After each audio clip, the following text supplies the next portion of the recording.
saya Waksiatul Uyun, saya mahasiswi Magister Komunikasi dan Penyiaran Islam Universitas Islam Sunan Kalijaga, Yogyakarta. Kali ini saya akan memaparkan tugas saya tentang analisis wacana yang telah saya lakukan terhadap artikel berita yang akhir-akhir ini lagi trending topik di Pulau Madura, yakni tentang UAS ditolak masyarakat Madura tak benar, jadwal ceramahnya berentet.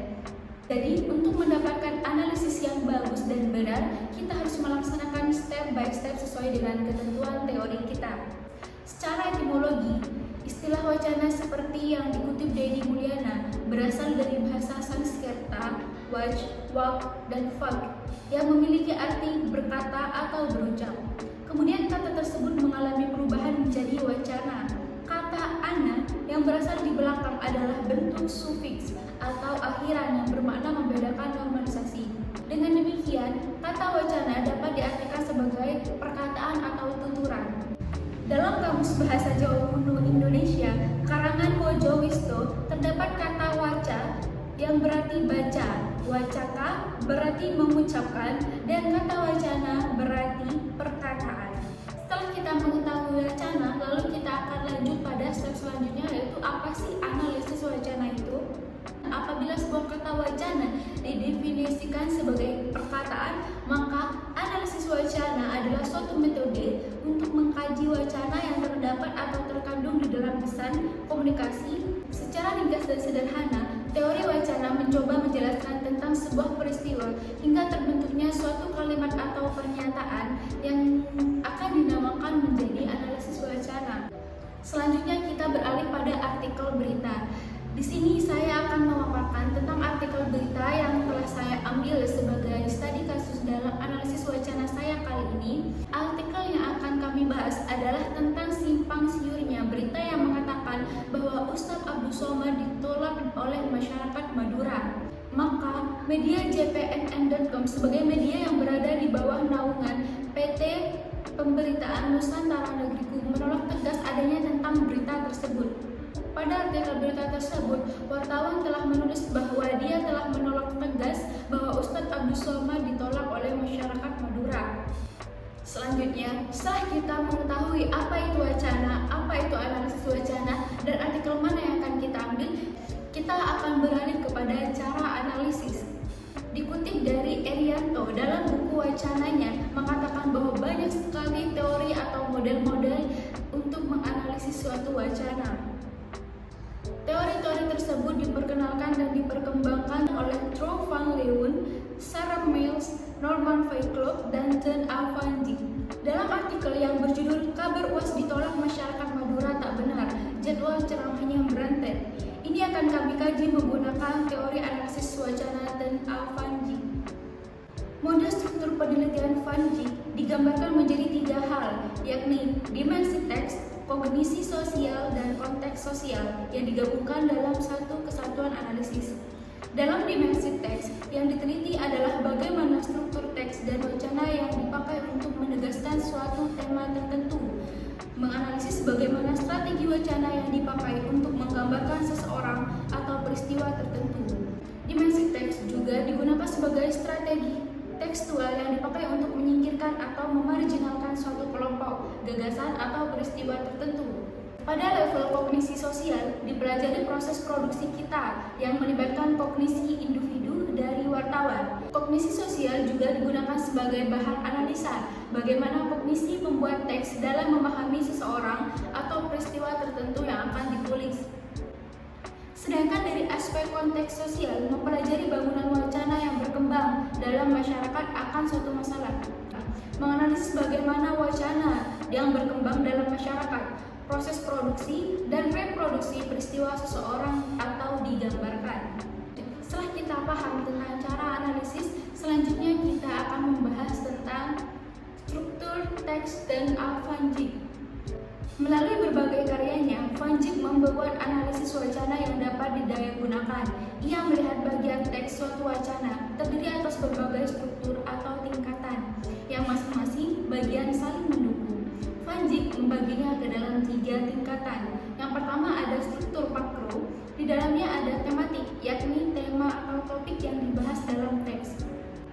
Dalam struktur makro, topik menggambarkan ungkapan wartawan melalui teks yang dituangkan dalam pemberitaan sekaligus menunjukkan konsep dominan, sentral, dan paling penting dalam berita. Tematik merupakan global umum dari suatu teks yang dapat dipahami dengan melihat topik dari suatu teks. Tema wacana ini bukan hanya isi, tetapi juga sisi tertentu dari suatu peristiwa. Untuk mendapatkan topik sentral dalam analisis wacana pada berita kali ini, kita perlu mencermati seluruh isi teks secara kesatuan dan dipadukan dalam kondisi sosial di sekitar kita. Yang kedua ada superstruktur. Di dalamnya ada unsur skematik, yakni bagaimana urutan pendapat atau argumentasi atau pendapat disusun dalam teks. Dalam analisis superstruktur dibagi menjadi dua. Yang pertama ada summary dan kedua ada story. Sedangkan summary sendiri dibagi menjadi dalam dua bagian. Yang pertama ada judul dan kedua ada lead berita.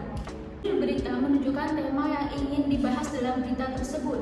Sedangkan lead menunjukkan inti sari berita. Judul dalam berita ini adalah UAS ditolak oleh masyarakat Madura tak benar, jadwal ceramahnya berentet. Sedangkan lead berita biasanya berada dalam paragraf pertama suatu berita. Lead berita biasanya berada dalam paragraf pertama suatu berita. Sedangkan lead dalam berita ini adalah kabar mengenai Ustadz Abdus Somad ditolak oleh masyarakat Madura. Ternyata tidak benar. Beliau baru saja mengisi ceramah Tabligh Akbar di Pondok Pesantren Al-Amin Perenduan Sumeneb. Hal tersebut dinamakan dengan lead berita karena menempati paragraf pertama suatu artikel berita. Yang kedua ada story, di mana di dalamnya ada isi berita secara keseluruhan, yakni situasi dan komentar. Situasi adalah proses jalannya peristiwa dalam berita yang dalam hal ini didapatkan dalam paragraf kedua. Situasi dalam artikel berita ini adalah ceramah Ustadz Abdus Somad di Pondok Pesantren Al-Amin dihadiri ribuan orang dari kalangan santri, wali santri, orang tua santri, dan masyarakat sekitar. Sedangkan komentar adalah pihak terlibat atas suatu peristiwa yang dalam hal ini dilontarkan oleh pihak terkait dalam berita bagaimana struktur dan elemen wacana itu disusun teks secara utuh. Selanjutnya ada struktur mikro atau tematik yang memiliki arti makna ditekankan dalam teks. Kita lanjut pada hasil penelitian. Dalam artikel berita kali ini, saya fokus terhadap dimensi teks dalam perspektif Teng Alvanji. Yang pertama ada struktur mikro, yang mana struktur mikro dibagi menjadi 4 bagian. Semantik dalam perspektif Alvanji dikategorikan dalam local meaning atau makna lokal, yakni makna yang muncul dari hubungan antar kalimat antar proposal yang membangun makna tertentu dalam suatu bangunan teks. Semantik memiliki 4 elemen yang sangat berpengaruh di dalamnya.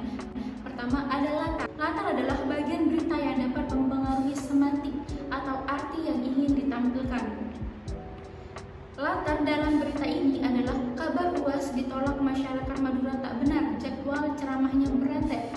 Gambar latar yang diambil oleh wartawan adalah kondisi di mana saat Ustadz Abdus Somad mengisi ceramah di Pondok Pesantren Al-Amin Perenduan Sumeneb. Dalam foto tersebut terlihat foto UAS yang diambil dari belakang. Di hadapannya terdapat banyak lautan manusia yang berbondong-bondong mendengarkan ceramah beliau. Pada latar tersebut, wartawan ingin menyampaikan bahwa Ustadz Abdus Somad diterima dengan sangat baik oleh masyarakat Madura. Yang kedua adalah detail, yang mana merupakan strategi bagaimana pembuat teks mengekspresikan sikapnya dengan cara implisit. Dalam berita tersebut, wartawan menguraikan dengan jelas dan panjang bahwa Ustadz Abdus Somad tengah mengisi ceramah di Pondok Pesantren Al-Amin Perenduan yang dihadiri ribuan orang dari kalangan santri, wali santri, orang tua santri, dan masyarakat sekitar. Wartawan juga menyebutkan dalam momen tersebut Ustadz Abdus Somad membahas tentang pondok pesantren sebagai lembaga pendidikan paling efektif dalam mendidik dan menjaga anak generasi muda agar tidak terjerumus ke narkotika. Selanjutnya ada maksud. Elemen maksud melihat apakah teks itu disampaikan secara eksplisit atau tidak. Dalam berita ini, informasi yang diuntungkan adalah berita yang diuraikan secara jelas dan eksplisit, yaitu berita tentang kabar UAS ditolak masyarakat Madura yang tidak benar. Hal ini tentunya dapat menguntungkan citra Pulau Madura sebagai pulau yang sangat mencintai Habib dan ulama. maupun citra Ustadz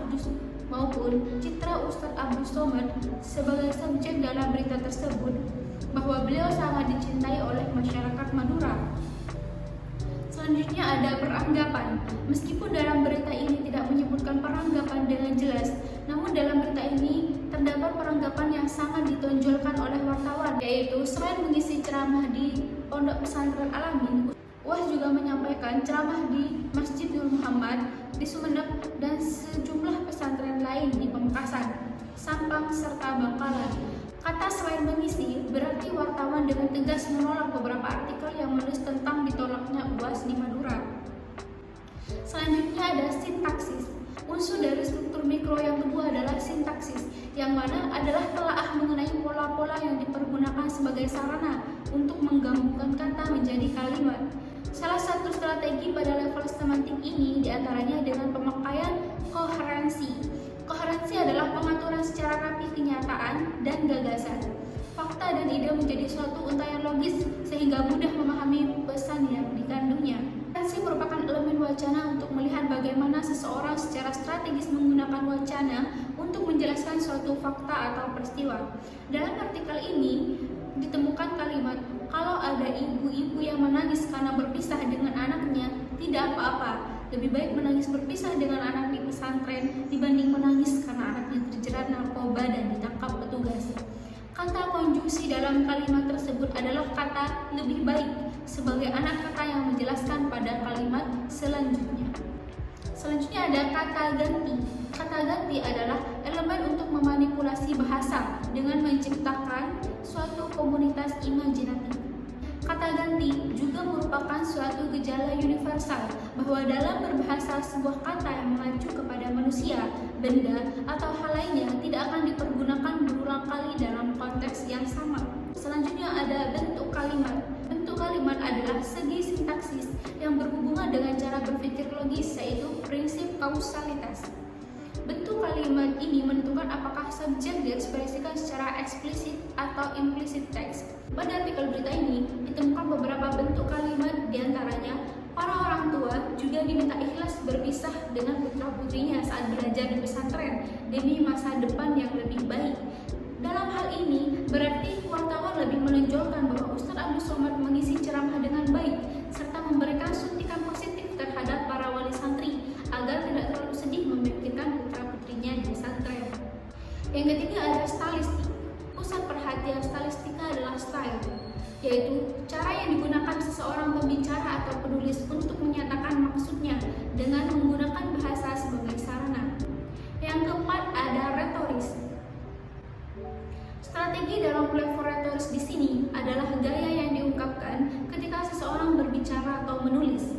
Tujuan retoris adalah melebihkan sesuatu yang positif mengenai diri sendiri dan melebihkan keburukan lawan.